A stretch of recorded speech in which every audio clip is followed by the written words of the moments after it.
আসসালামু আলাইকুম and hello everyone. তো সবাই কেমন আছেন? আশা করছি খুব ভালো আছেন। আলহামদুলিল্লাহ আমি অনেক ভালো আছি। তো আপনাদের মাঝে আবারও আজকে একটু অন্য রেসিপি নিয়ে চলে এলাম। আজকের রেসিপিটি হচ্ছে সাবুদানার পায়েস। তো আপনাদের কার কার পছন্দের এই সাবুদানার পায়েস অবশ্যই জানাবেন। আমার কাছে তো ভীষণ ফেভারিট এই সাবুদানার পায়েস। একবার খেলে বারবার খেতে ইচ্ছে করে। এই যে দেখতেই তো পাচ্ছেন আমার সাবুদানার পায়েসটা কতটা গাঢ় হয়েছে। আপনারা এভাবে ট্রাই করবেন। তো চলুন এবার সাবুদানার পায়েসটা তৈরি করা যাক। প্রথম আমি সাবুদানাটাকে কুসুম কুসুম গরম পানি দিয়ে 10 মিনিট ভিজিয়ে রেখেছি যেন ময়লা জীবাণুগুলো চলে যায়। এরপর চুলায় একটা পাতিল বসিয়ে দেব। পাতিল বসিয়ে দেওয়ার পর এখানে আমি 2 কেজি দুধ ঢেলে দেব। দুধ ঢেলে দেওয়ার পর আমি এই দুধটাকে ভালো করে নেড়ে চেড়ে নেব যেন দুধটা লেগে না যায়। আমাকে ভালো করে এটাকে নাড়তে হবে যেন দুধটা পাতিলে লেগে না যায়।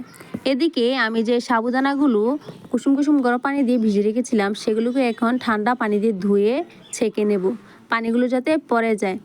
এখন আমি তেজপাতা, লং, এলাচ এগুলোকে দিয়ে দেব।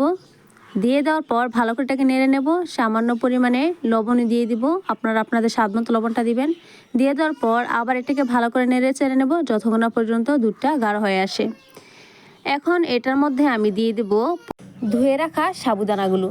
তো সাবুদানাগুলো দিয়ে দেওয়ার পর এটাকে ভালো করে আবার নেড়ে চেড়ে নিতে হবে যেন দলা না থাকে, কারণ দলা থাকলে এটা খেতে ভালো লাগবে না আর দেখতেও সুন্দর লাগবে না। এরপর আমি পরিমাণ মতো চিনি দিয়ে দিলাম, যে যতটুকু চিনি খান ততটুকু দিবেন। তারপর এটাকে আবার ভালো করে নেড়ে নিলাম। এই যে দেখতেই তো পাচ্ছেন আমার পায়েসটা কতটা গাঢ় হয়েছে। এটা খেতেও কিন্তু অনেক মজার হবে। ভালো করে এভাবে নাড়তে হবে যেন পাতিলে লেগে না যায়। তারপর আমি কুড়িয়ে রাখা নারকেলগুলো দিয়ে দিলাম। দিয়ে দেওয়ার পর আবার এটাকে ভালো করে নেড়ে চেড়ে নিতে হবে। এই যে দেখেন আমার পায়েসটা কতটা সুন্দর হয়েছে, কতটা আঠা হয়েছে। এখন এটাকে আমি নামিয়ে নিলাম। নামিয়ে নেওয়ার পরে যে দেখতেই তো পাচ্ছেন আমার পায়েসটা কতটা সুন্দর হয়েছে, খেতেও কিন্তু ইয়াম্মি হবে। আপনারাও এভাবে আমার মতো তৈরি করে দেখতে পারেন, আমার মতোই হবে। তো আমাদের আজকে ভিডিওটি কেমন হয়েছে অবশ্যই জানাবেন। আর এদিকে আমার ভাইয়া পায়েস খাচ্ছে। সাবুর পায়েস তো ওর খুবই প্রিয়।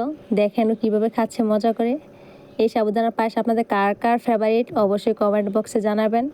তো সবাই ভালো থাকবেন, সুস্থ থাকবেন। আল্লাহ হাফেজ।